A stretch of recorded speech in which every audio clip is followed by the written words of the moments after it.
Welcome to Animated World. Bedtime Stories Part 3. Footprints in the snow.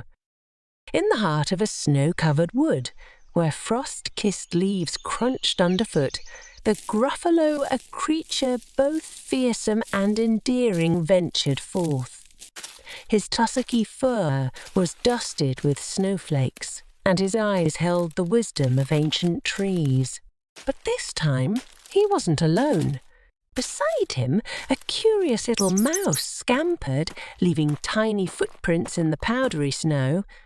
The mouse chattered excitedly, telling the Gruffalo stories of winter wonders. Snowflakes that whispered secrets, icicles that sparkled like forgotten dreams, and the elusive big bad mouse. The one creature the Gruffalo feared. "Gruffalo?" said the mouse. "Have you ever seen the big bad mouse? They say it leaves footprints as big as tree stumps." The Gruffalo chuckled, his breath forming frosty clouds. "Big bad mouse. Nonsense. I've roamed these woods for ages, and I've never glimpsed such a creature." But the mouse persisted. "Let's follow the footprints. Gruffalo, perhaps they'll lead us to the legendary mouse?" And so they followed the delicate tracks, the mouse's tiny prints alongside the Gruffalo's massive ones. Through snow-laden thickets, across frozen streams, and beneath moonlit branches, they ventured. Forest-whispered secret, tales of snow fairies, hidden burrows, and the magic of winter solstice. Finally, they reached a clearing, a place where moonbeams danced with snowflakes. And there, in the center, stood a small creature with twinkling eyes and a mischievous grin. It was the big bad mouse. But wait, the mouse wasn't fearsome at all. Instead, it wore a tiny crown made of frost-kissed petals. "Greetings. It said, its voice like tinkling icicles. I'm not big or bad. I'm Princess Snowflake, ruler of this wintry realm." The Gruffalo blinked in surprise. "Princess? But you're so small?" Princess Snowflake laughed. Appearances can be deceiving. Gruffalo, I may be tiny, but my heart holds the magic of 1,000 snowstorms. And so the Gruffalo and the princess danced in the moonlight. They twirled, leaving footprints. His massive, hers delicate, side by side. The forest watched, its ancient trees nodding in approval. As dawn approached, Princess Snowflake whispered, "Gruffalo, you needn't fear me. I'm no big bad mouse. Let's be friends." And that day on, the Gruffalo and the princess explored the snowy woods together.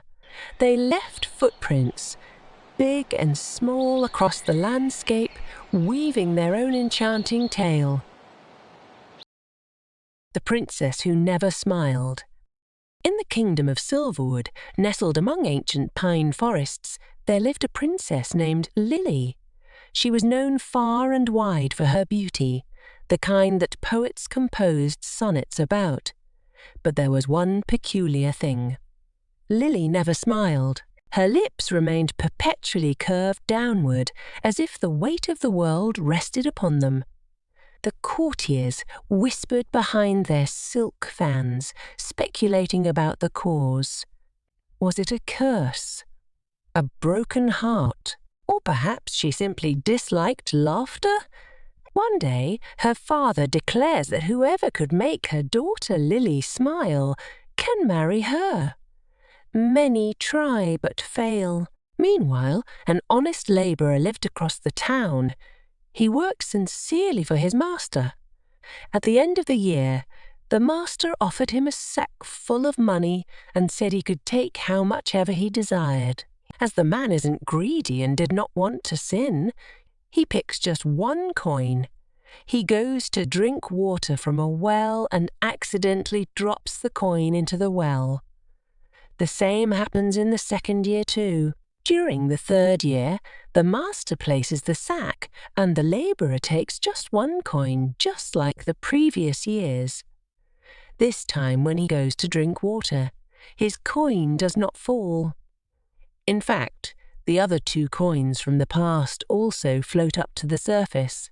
He decides to see the world using these coins, but a mouse asks for help and the man gives him a coin. Similarly, a beetle and a catfish ask for help too, and he gives away the remaining coins. Wondering, he arrives at a castle and notices the Princess Lily looking at him. This astounds the young man and he falls into the mud.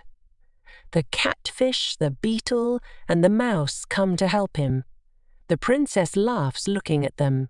Everyone around the princess was stunned to see her laughing. Lily points at him and expresses an interest in him. He is brought into the castle and is transformed into a handsome man. The delighted king announces his daughter's wedding to the honest man. They get married and lived happily ever after. The magic pot. Once upon a time, in a quaint village, there lived a kind and diligent farmer. His days were filled with hard work as he toiled in the fields, trying to make the best of the land he had purchased from a wealthy old man. But there was a problem. The field was strewn with countless stones and rocks. One scorching afternoon, while digging in the ground, the farmer's shovel struck something hard. Curious, he continued to dig, hoping for a pleasant surprise. And there it was, a massive pot, buried in the earth. The farmer's eyes widened with wonder. It's a big pot. He exclaimed to his wife.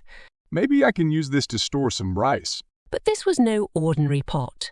The very next day, when the farmer put rice into it, something magical happened. The pot overflowed with rice. Astonished, he called his wife over. They tested it further. Bread, copper coins, even gold. They all multiplied inside the pot. The farmer's humble abode turned into a treasure trove.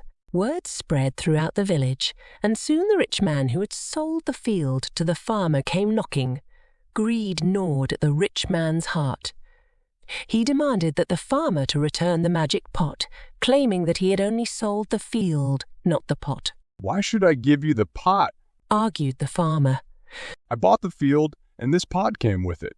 It's mine. Unable to settle the dispute, they took the matter to the king. The king, intrigued by the rumors of this miraculous pot, wanted to see it for himself. He believed it should be part of the royal treasury.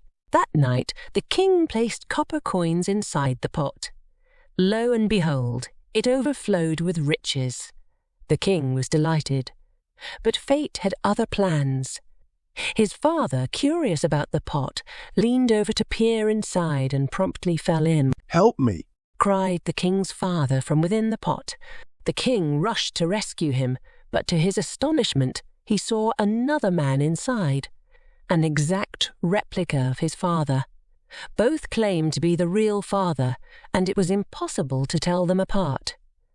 The magic pot had multiplied fathers. "This is ridiculous," sighed the king. "He's lying. No, I'm your real father." And so, because of the magic pot, the greedy king found himself caring for 2 fathers, forever uncertain which one was genuine. Moral of the story: greed always leads to trouble. The Hare and the Hound. Once upon a time, in a sun-dappled meadow, there lived a swift and nimble hare. His legs were like lightning, and he could zigzag through the grass faster than anyone else. But there was one thing that kept him awake at night: the Hound. The Hound was no ordinary dog. He was sleek, determined, and hungry. His nose twitched with the scent of the hare, and he longed for a hearty meal. Day after day, he chased the hare, barking and howling, but the hare always managed to slip away. One sunny morning, as dew sparkled on the grass, the Hound spotted the hare. His heart raced, and he sprinted after the little creature. The hare's legs pumped, and he darted left and right, leaving the Hound trailing behind. But this time something was different. The hare didn't just run for his supper. He ran for his life. Fear gripped him, the kind of fear that makes your heart beat faster than your legs can carry you. The hound was relentless, closing in with every stride. The meadow blurred around them. The hare's ears flattened, and the hound's jaws snapped. It was a race against fate itself. The other animals watched, their eyes wide as the chase unfolded. And then, at the edge of the meadow, the hare made a desperate leap. He soared over a fallen log, his legs stretching like springs. The hound lunked, but it was too late. The hare vanished into the safety of the forest. The hound skidded to a stop, panting and defeated. The other animals gathered around, mocking him. The little one is the best runner of the two? They laughed. But the hound lifted his head, his eyes fierce. You do not see the difference between us, he said. I was only running for my dinner, but he was running for his life. And so the hound learned a valuable lesson that day. Sometimes motivation matters more than speed. The hare's fear had given him wings, while the hound's hunger had blinded him. From then on, whenever the hound spotted the hare, he no longer chased him. Instead, he watched from a distance, respecting the little creature's determination. And in the quiet of the meadow, they shared a silent understanding. The hare running for life, and the hound running for dinner. And that, my friend, is the tale of the hare and the hound. Remember, sometimes the stakes are higher than we realize, and our motivations shape our paths. The Capsular and the Monkeys. Once upon a time in a quaint village, there lived a cap seller. He travelled from place to place, selling colourful caps. One sunny day, tired from his journey, he decided to rest under a large tree. He spread out his caps in a neat pile beside him and closed his eyes for a nap. Now, this particular tree was home to mischievous monkeys. They swung from branch to branch, chattering and playing. When they saw the capsular's colourful collection, curiosity got the better of them. One by one, they climbed down the tree, snatched the caps, and placed them on their own heads. The capsular continued to snooze, blissfully unaware of the monkey business happening around him. When he finally woke up, he was shocked to find his caps missing. Panic set in. He needed those caps to earn his livelihood. He looked around and noticed the monkeys perched on the branches, each wearing a cap. The cap seller had an idea. He decided to outwit the monkeys using their own mimicry. He took off his own cap, held it high, and shouted, "Hey, you clever monkeys, look at me. I'm throwing my cap on the ground. Follow my lead." And so he threw his cap down. The monkeys, imitating him, also threw their caps. Now the capsular swiftly collected all the fallen caps and put them back in his basket. The monkeys, realizing they had been tricked, screeched in frustration. But the capsular had his caps back, and he continued on his way, grateful for his quick thinking. Moral of the story: sometimes wisdom and cleverness can solve problems without resorting to violence. The capsular's peaceful approach saved the day. The Princess and the Goblin.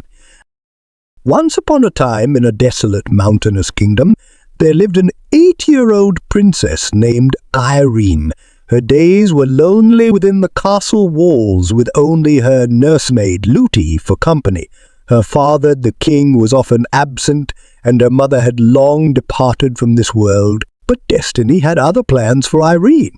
One rainy day, as the drops tapped insistently against the castle windows, she discovered a secret staircase, a winding path that led far below the castle, deep into the earth. And there, in the heart of the mountain, she encountered something both wondrous and perilous, a horde of goblins.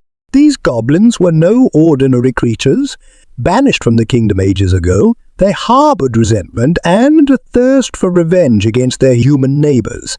Their eyes glinted with mischief, their claws sharp, and their hearts filled with ancient grudges. They whispered in the dark, plotting mischief and malevolence. But Irene was no ordinary princess. She possessed a curiosity that burned like a hidden flame.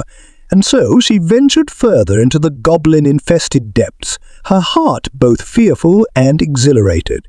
There, amidst the damp tunnels and echoing chambers, she met a young miner named Curdie. Curdie was no prince, but he had the heart of one. His hands were calloused from toiling in the mines, and his eyes held the wisdom of someone who had glimpsed secrets hidden from the sun. When he saw Irene, this brave princess who dared to explore the forbidden, he became her unlikely ally. Together, they unraveled the goblins' plans. Curdie overheard their conversations. Learning their weaknesses, their feet were soft, vulnerable. A simple stamp on their feet sent them scurrying, but the goblin queen was different. Her stone shoes protected her.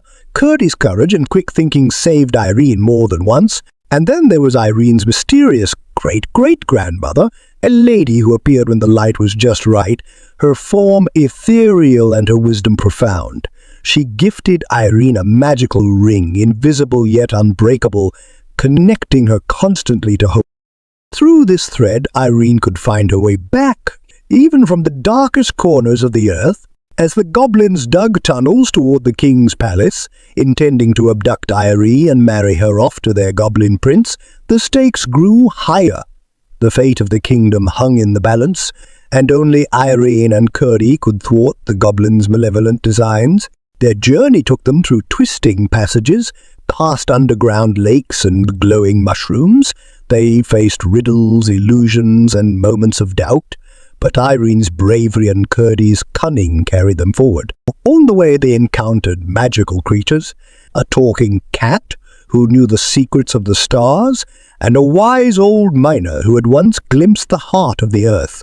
And so, armed with unlikely allies and fueled by their shared knowledge, Irene and Curdie confronted the Goblin King.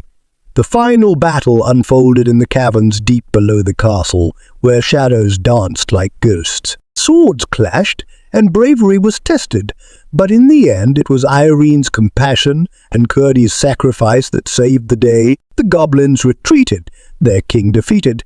Irene emerged from the earth, her face smeared with dirt, but her eyes shining. She had not only saved her kingdom, but also discovered the true meaning of courage and friendship. From then on, the princess and the goblin were inseparable. They would sit on the castle ramparts, sharing stories of their adventures, the ones that glittered like gems and the ones that were as dark as the tunnels they'd explored. And whenever the moon hung low in the sky, casting silver threads upon the forest, Irene would smile and say, "Sometimes, Curdie, the most extraordinary allies are found in the most unexpected places." And so, dear friend, that is the tale of Irene, the brave princess, and Curdie, the unlikely goblin, a story of courage, friendship, and the magic that lies hidden just beyond our sight. The Adventures of Bouncy the Football. In a small, bustling town, there was a football named Bouncy. Bouncy wasn't just any football. He had a vibrant red and white pattern and a spirit full of adventure. He lived in a cozy sports shop, dreaming of the day he would be taken out to the field to experience the thrill of a real game. One sunny morning, a young boy named Timmy walked into the shop with his father. Timmy's eyes sparkled when he saw Bouncy. "Dad, this one," he exclaimed. And just like that, Bouncy's dream came true.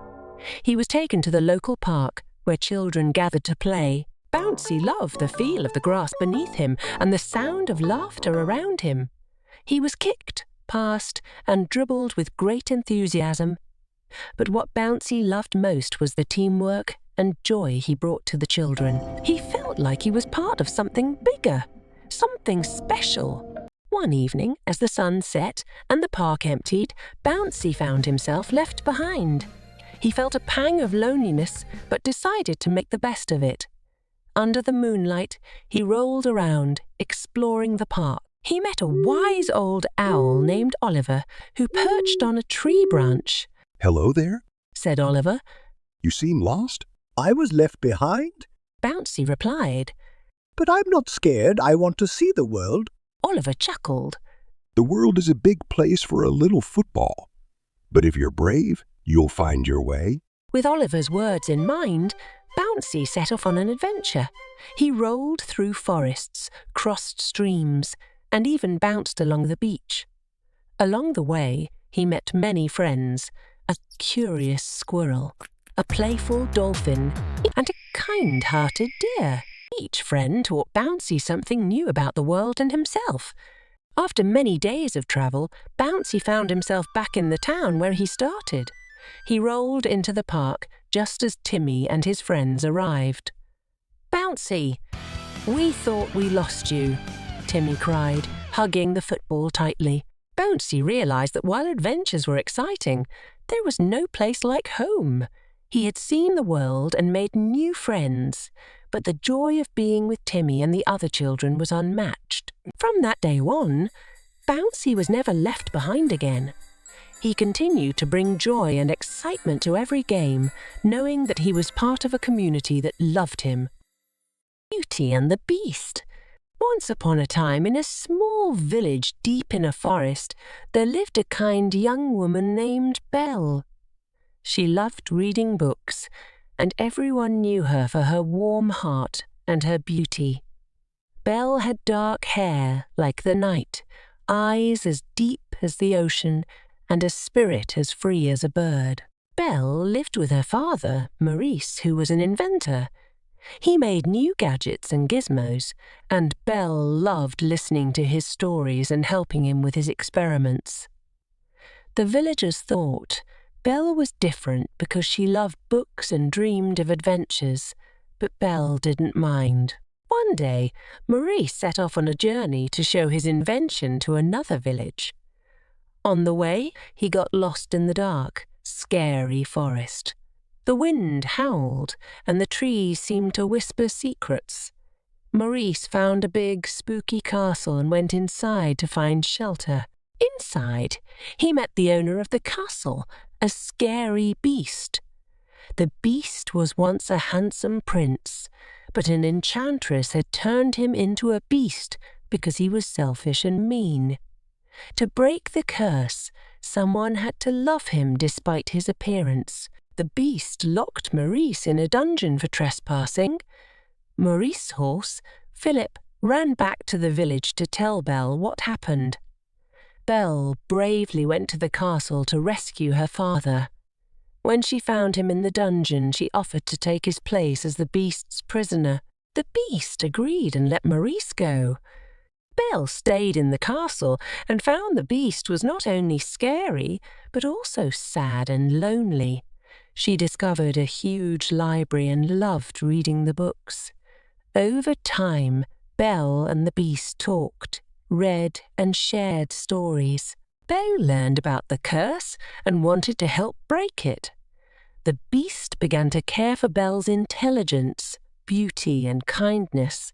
Meanwhile, Gaston, a boastful man from the village who wanted to marry Belle, made a plan to force her into marriage. He gathered the villagers and went to the castle, where a big fight happened. The beast, who loved Belle, fought to protect her. When Gaston's plan was revealed, the villagers turned against him. Belle's love for the beast and the beast's love for her broke the curse. The beast turned back into a handsome prince, and Belle's kindness was rewarded. Belle and the prince got married in a grand ceremony, surrounded by the enchanted objects in the castle that had also been freed from the curse. The villagers learned to appreciate Belle's unique qualities, and Belle and the prince lived happily ever after. The Whispered Tale of the Gruffalo. In the heart of the whispering woods, where moonlight painted silver paths through ancient ferns, lived a brave little mouse named Pip. Pip was no ordinary mouse. His fur was the colour of hazelnuts, and his eyes sparkled with curiosity. He scurried through the underbrush, collecting acorns and weaving stories in his tiny mind. One fateful night, Pip stumbled upon a wounded lion named Leo. Leo's golden mane was matted, and his once mighty roar had dwindled to a feeble rasp. He lay beneath a gnarled oak, his amber eyes half closed. Hello? Pip squeaked, his whiskers twitching. I'm Pip. What happened to you? Leo managed a weak smile. I am Leo. He replied, Once I ruled these woods with strength and pride. But now I am broken. Pip's heart swelled with compassion. Fear not, Leo. He said, I have a tale that might lift your spirits. and so, nestled in the moon's glow, Pip began. Long ago, Pip whispered, there existed a creature feared by all, the Gruffalo. His tusks curved like scimitars. His fur was as bristly as thorn bushes, and his eyes glowed like distant stars. Children huddled under blankets, telling stories of his terrible deeds. Leo's ears perked up. The Gruffalo? I've heard of him. Yes, Pip continued, but here's the twist. The Gruffalo was no villain. He was lonely, you see. His fearsome appearance kept everyone away. Yet deep down, he longed for companionship. One day, Pip said, a clever mouse named Mia decided to outwit the Gruffalo. She met him in the heart of the enchanted forest. Leo's eyes widened. What did she do? Mia Pip said, spun a tale of the fearsome Gruffalo's best friend. She described the big bad mouse, a creature with eyes like fire and teeth like daggers. The Gruffalo listened, intrigued. Mia Pip continued, led the Gruffalo through the forest, pretending to follow the big bad mouse's tracks.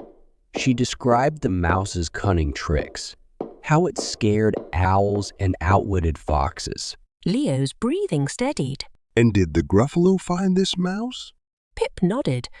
At the heart of the forest, Mia revealed the truth. She said, I am the big bad mouse. The Gruffalo blinked, then laughed. You? He said. A tiny mouse?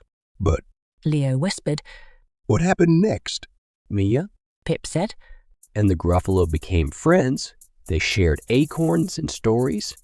The Gruffalo's fearsome reputation faded, and he found joy in companionship. Pip looked at Leo. You see, Leo, sometimes our strength lies not in our roars, but in the tales we weave. Perhaps your wounds will heal, and your roar will return. Leo closed his eyes. Thank you, Pip. Your story has warmed my heart. And so, beneath the moon's gentle gaze, the mouse and the wounded lion shared a moment. A moment when stories stitched wounds and friendship bloomed. Thanks for watching. Please subscribe to our channel.